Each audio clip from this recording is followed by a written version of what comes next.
Hello बच्चों। अपन पढ़ रहे हैं एक फिजिकल केमिस्ट्री का टॉपिक है क्लास ट्वेल्थ का। तो क्लास ट्वेल्थ के टॉपिक में हिंदी में नाम होगा उसका रासायनिक बलगतिकी और इंग्लिश में अपन बोलेंगे उसको केमिकल काइनेटिक्स। ठीक है। तो इसमें से एक टॉपिक होता है कि जो रेट कांस्टेंट होता है, अभिक्रिया गुणांक होता है, वो कैसे निर्भरता या कैसे डिपेंडेंसी रखता है टेम्परेचर पे। तो इसको समझने के लिए एक साइंटिस्ट थे अरेनियस, उन्होंने एक इक्वेशन दी थी अरेनियस इक्वेशन। ठीक है। तो जितना ट्वेल्थ के लेवल पे काम में आता है उसको अपन देखेंगे। ठीक है। तो ये है अरेनियस इक्वेशन। अरेनियस इक्वेशन थी वो ये थी, ए बराबर के मतलब रेट कांस्टेंट, ए ई एक्सपोनेंशियल ई ए की पावर आर टी। ठीक है। तो पहले तो यहाँ अपन को ये देखना जरूरी है कि कौन सी जो टर्म्स है उसका क्या मीनिंग है। ठीक है। तो के को आप देखोगे, इसको अपन बोलेंगे रेट कांस्टेंट, ए को अपन बोलेंगे अरहेनियस कांस्टेंट,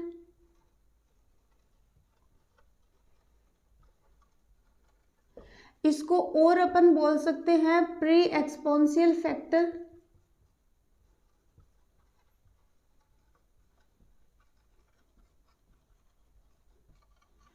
एक इसका नाम होता है फ्रीक्वेंसी फैक्टर।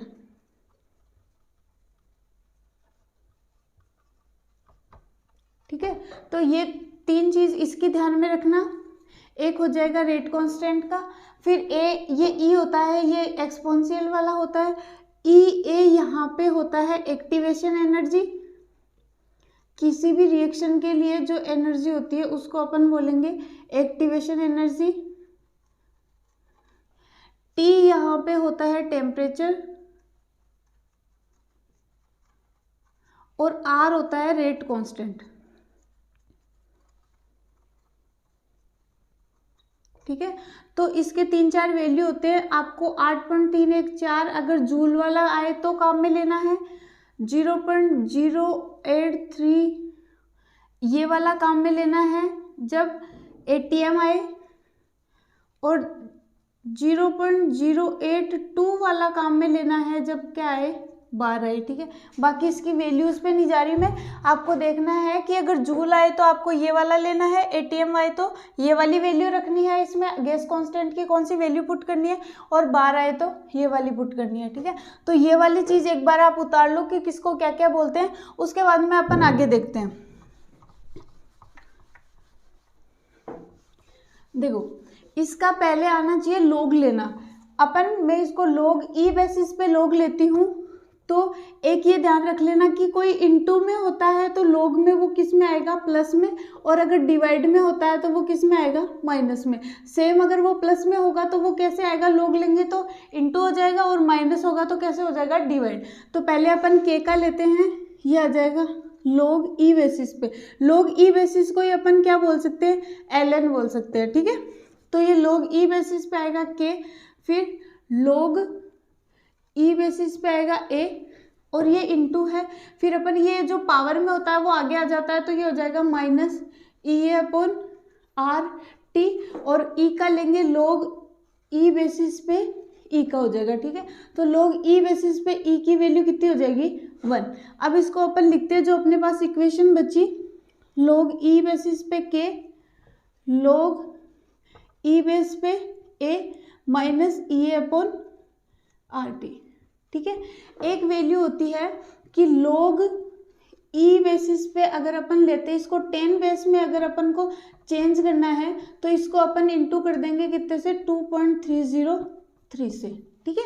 तो इसको अपन को चेंज करना है तो इसको लिखो लोग 10 बेसिस पे के इंटू किससे कर दो, 2.303, फिर लोग 10 बेसिस पे ए इंटू किससे हो जाएगा, 2.303, और यहाँ कोई लोग नहीं है तो ये कितना हो जाएगा, ई ए अपॉन आर टी। अब इसमें से अपन को 2.303 हटाना है तो क्या करो, सब में 2.303 से डिवाइड कर दो, इसमें भी हो जाएगा 2.303 और इसमें भी हो जाएगा 2.303। यहाँ से 2.303 से 2.303 कैंसिल, इसमें 2.303 से 2.30 कैंसिल, यहाँ पे कैंसिल होने को कुछ है नहीं। तो अपने पास जो इक्वेशन बन के आएगी, देखो एक इक्वेशन तो ये हो जाएगी जो किस पे है, ई बेसिस पे। फिर एक दूसरी क्या हो जाएगी, log 10 बेसिस पे k, log 10 बेसिस पे a, और ये हो जाएगी EA अपॉन 2.303 RT। तो जो दूसरी इक्वेशन होगी वो ये हो जाएगी। एक चीज़ ये ध्यान रखना है, अगर log E बेसिस पे नहीं लिखा हुआ है तो वो वहाँ क्या लिखा हुआ आ सकता है, ln लिखा हुआ आ सकता है। और अगर 10 बेसिस नहीं लिखा हुआ है तो वहाँ सिर्फ log 10 लिखा हुआ आ सकता है। तो ये वाली दो इक्वेशन, पहली अरेनियस इक्वेशन ये थी, इसका log लेंगे E बेसिस पे ये आ जाएगी, और 10 बेसिस पे अपने पास ये वाली इक्वेशन आ जाएगी। और पता होना चाहिए कि ये कैसे निकली है। उसके बाद में अपन देखते हैं नेक्स्ट,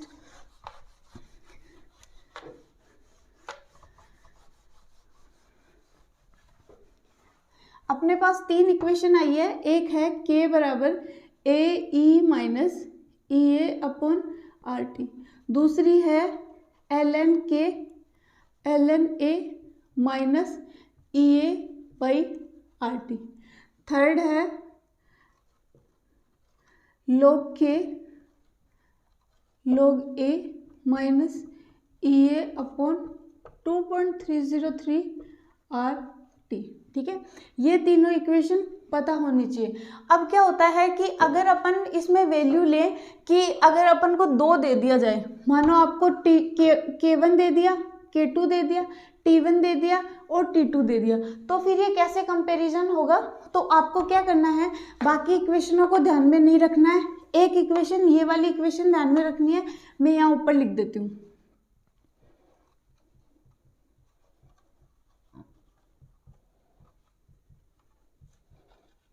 देखो ये वाली चीज़ नहीं बदलेगी और ये वाली चीज़ नहीं बदलेगी, यहाँ से बदलेगा एक तो टेम्परेचर और एक क्या बदलेगा के। तो पहले आप 1 के लिए लिखोगे तो क्या लिखोगे, log k1, यहाँ log a वैसा का वैसा रहेगा, फिर आ जाएगा minus E A upon R, ये कांस्टेंट है इसमें कोई चेंज नहीं होगा, और यहाँ क्या आ जाएगा t1। फिर दूसरे के लिए लिखोगे तो क्या आ जाएगा log 10 बेसिस पे k2, फिर ये आ जाएगा log a, और फिर यहाँ क्या आ जाएगा ई ए अपॉन आर t2। तो इसमें से आपको क्या करना है, इसको दे दो 2 नंबर, इसको दे दो 1 नंबर, तो आप कर दो 2 माइनस 1, इसमें से k2 माइनस k1 हो जाएगा, ये वाला माइनस करेंगे तो कैंसिल हो जाएगा, ये वाली सारी चीज़ क्या हो जाएगी, कॉमन आ जाएगी। तो इससे जो अपने पास निकल के आएगा वो क्या निकल के आएगा, log k2 upon k1 E A upon R t2 minus t1 upon t1 t2 minus का। ठीक है, तो ये वाली वैल्यू निकल के आएगी, इससे आप टेम्परेचर निकालो और फॉर्मूले में पुट करो। एनसीईआरटी में इस पे 3 से 4 न्यूमेरिकल दे रखे हैं, कभी ईए की वैल्यू पूछ लेगा, कभी k1 k2 और t1 t2 दोनों देके ईए की वैल्यू पूछ लेगा, ईए की वैल्यू निकला के इस फॉर्मूले में पुट करके फिर किसकी वैल्यू निकला लेगा, ए की वैल्यू निकलवा लेगा। ठीक है, ये वाली चीज़ आपको ध्यान में रखना है। ये वाले फॉर्मूला काम के 3 फॉर्मूला पहले बताए थे और एक फॉर्मूला ये वाला हो जाएगा। एक चीज़ और है, इसमें आपको ग्राफ नोट करना आना चाहिए। तो ग्राफ कैसे निकालोगे, देखो log वाला फॉर्मूला दे दे तो इसमें से अपने पास ग्राफ आएगा, मानो ये दे दिया log k log a minus E A upon R और 1 अपॉन टी माना। ठीक है, तो इसको मैंने ले लिया y एक्सिस पे, इसको मैंने ले लिया x एक्सिस पे।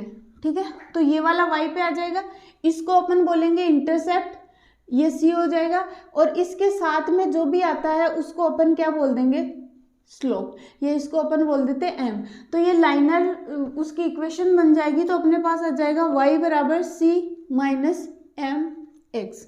तो यहाँ ऐसे होता है, इस पे आपने लिखा y, इधर आपने लिखा x, और अगर ये c प्लस है तो ये कहीं प्लस पे काटेगा, तो ये वाली वैल्यू किसकी हो जाएगी, यहाँ से यहाँ तक की c, जिसको अपन बोलेंगे इंटरसेप्ट, और इसका स्लोप माइनस में। एक चीज़ आपको ध्यान में रखनी है, एक लाइन ऐसे आ सकती है, एक लाइन ऐसे आ सकती है, एक ये और एक ये, तो ये वाला होगा उसका स्लोप कितना होगा 0, ये वाला होगा उसका स्लोप होगा इन्फिनाइट, ये वाला होगा उसका स्लोप आएगा प्लस में, और ये वाला होगा उसका स्लोप किस में आएगा माइनस में। तो ये वाली लाइन आनी चाहिए, माइनस में अपना स्लोप है, तो ये कैसे आएगा u, ठीक है।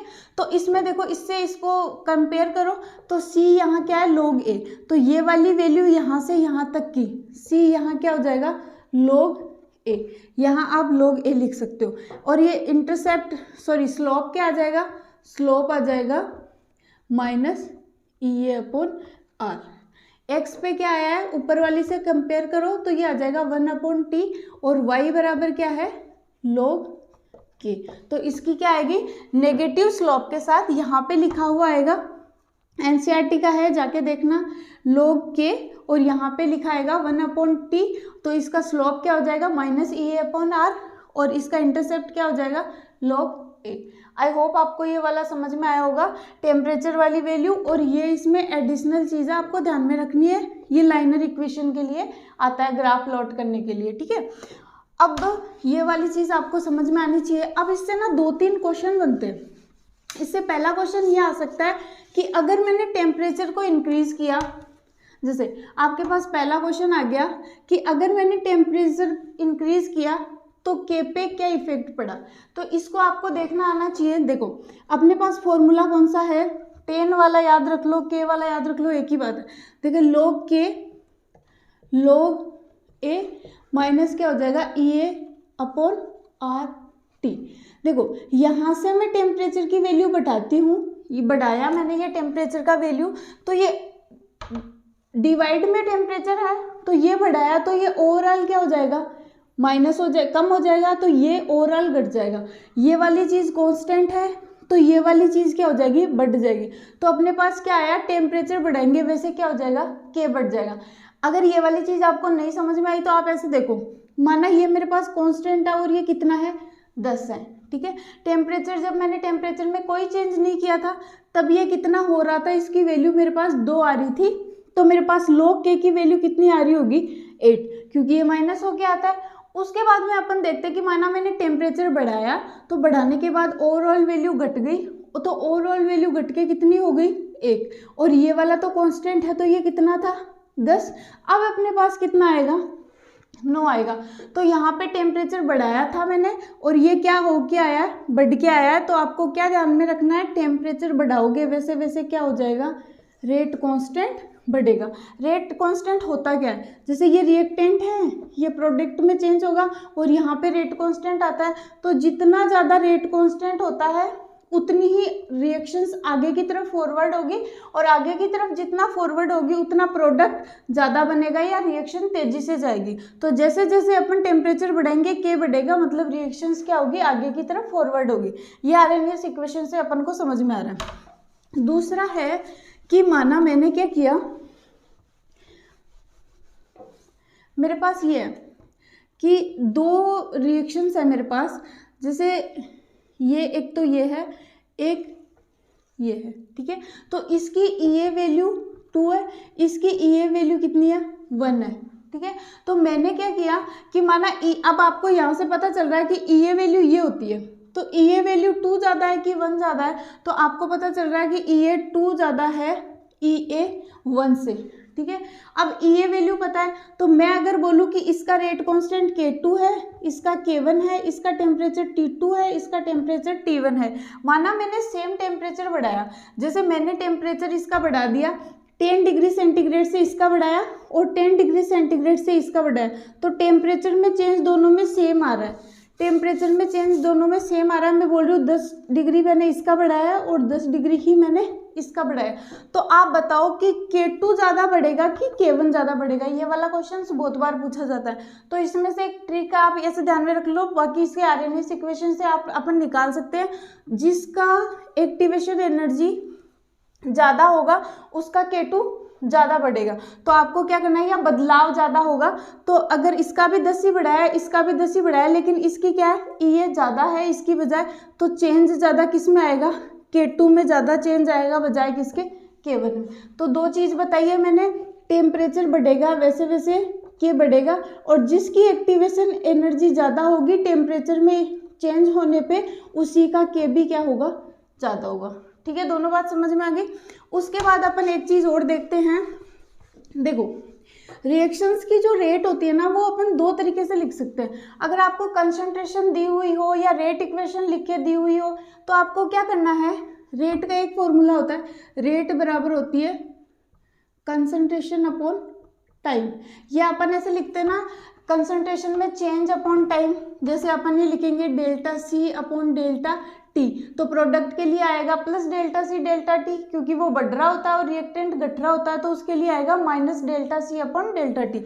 ये वाली चीज़ सबको पता है। दूसरी अपन जैसे माना मैंने आपको रिएक्शन दे रखी है ये वाली, तो इसका रेट कांस्टेंट लिखेंगे तो अपन कैसे लिखेंगे, यहाँ पे मैंने लिख रखा है एन, क्योंकि मेरे को इसकी ऑर्डर नहीं पता है कि कौन से ऑर्डर की रिएक्शन है, तो मैं यहाँ क्या कर दूंगी आर की पावर एन। ठीक है, तो एक रेट मैंने ये लिख दी, इसमें ये भी लिख सकती हूँ मैं आर बराबर के, और कंसंट्रेशन की पावर क्या हो जाएगी एन। ठीक है, तो एक तो रेट का फॉर्मूला ये वाला हो गया और एक रेट का फॉर्मूला ये वाला हो गया। माना मैंने इसको 1 नंबर दे दिया और इसको 2 नंबर दे दिया, तो अगर इसके LHS बराबर है तो मैं क्या कर दूंगी RHS बराबर कर दूंगी। तो आपको क्या लिखना है, यहाँ से लिखो, देखो दो फॉर्मूले ये निकल के आए हैं। एक दूसरा फॉर्मूला है रेट बराबर हो जाएगा के कंसंट्रेशन की पावर एन, दोनों को बराबर किया तो मेरे पास आ गया कंसंट्रेशन, इसके ऊपर कुछ नहीं है तो पावर 1 लगा दो, यहाँ क्या हो जाएगा टाइम, और यहाँ रेट का ये वाला फॉर्मूला लिख दो, तो के बराबर क्या हो जाएगा कंसंट्रेशन अपॉन कंसंट्रेशन की पावर एन। ठीक है, तो अपन को के की यूनिट निकालनी है तो इसको डिवाइड में लगा दो, तो अपने पास क्या आ जाएगा के बराबर कंसंट्रेशन 1 और नीचे क्या आ जाएगा कंसंट्रेशन की पावर एन, और एक नीचे क्या है टाइम इनवर्स, सॉरी टाइम। अब ये ऊपर जाएगा तो ये 1 है और ये ऊपर जाएगा तो ये माइनस की हो जाएगी इसकी वैल्यू, तो अपन इसको ऐसे लिख देंगे कंसंट्रेशन की पावर 1 माइनस एन, और नीचे क्या आ जाएगा टाइम, ये आ जाएगा टाइम इनवर्स। ठीक है, एक फॉर्मूला होता है कंसंट्रेशन बराबर होता है मोल बाय लीटर, तो इसके अपने इस यहाँ से एक फॉर्मूला, तो देखो के फॉर्मूले जो निकल के आएंगे ये वाली इक्वेशंस आप इसमें उतार लेना, मैं ऊपर लिख रही हूँ सबको मिला के। देखो यहाँ से के बराबर आ जाएगा, एक फॉर्मूला है कंसंट्रेशन 1 माइनस एन और टाइम इनवर्स। इस कंसंट्रेशन की वैल्यू ये लिखती हूँ तो क्या लिखूंगी mole 1 minus N, litre n minus 1 और टाइम इनवर्स।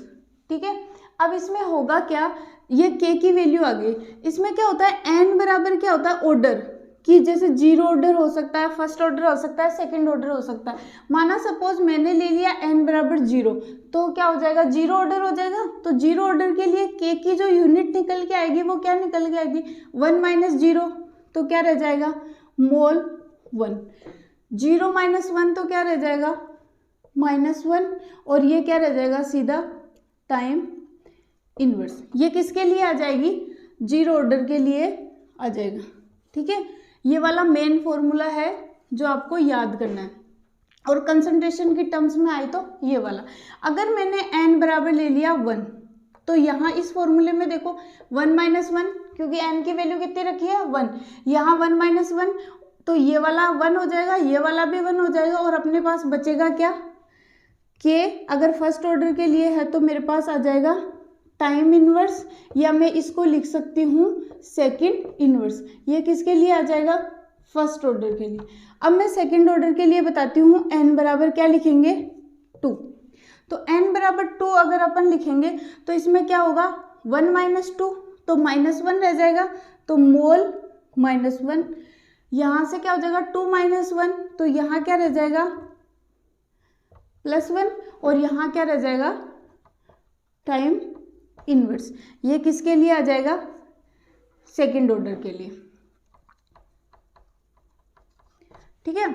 तो आपको इसमें क्या समझ में आया होगा, एक तो अपन देखते हैं अरेनियस इक्वेशन, अरेनियस इक्वेशन से देखते हैं रेट कांस्टेंट की टाइम पे डिपेंडेंसी, सॉरी टेम्परेचर पे डिपेंडेंसी। दूसरी अपन देखते हैं कि के की वैल्यू कैसे निकालनी है, तो के की वैल्यू भी आपको मतलब के का जो यूनिट है वो भी आपको निकालना आ गया होगा, और उसके साथ साथ ही आपको क्या समझ में आ गया कि के की फॉर्मूला भी अपन कैसे कैलकुलेट किया जाता है। ठीक है, तो इसको आप देख लेना, नोट डाउन करना, आगे की चीज़ें इसके बाद में पढ़ेंगे, और साथ वाले बच्चों को बताना, बाकी लोग भी सब्सक्राइब करें। Thank you.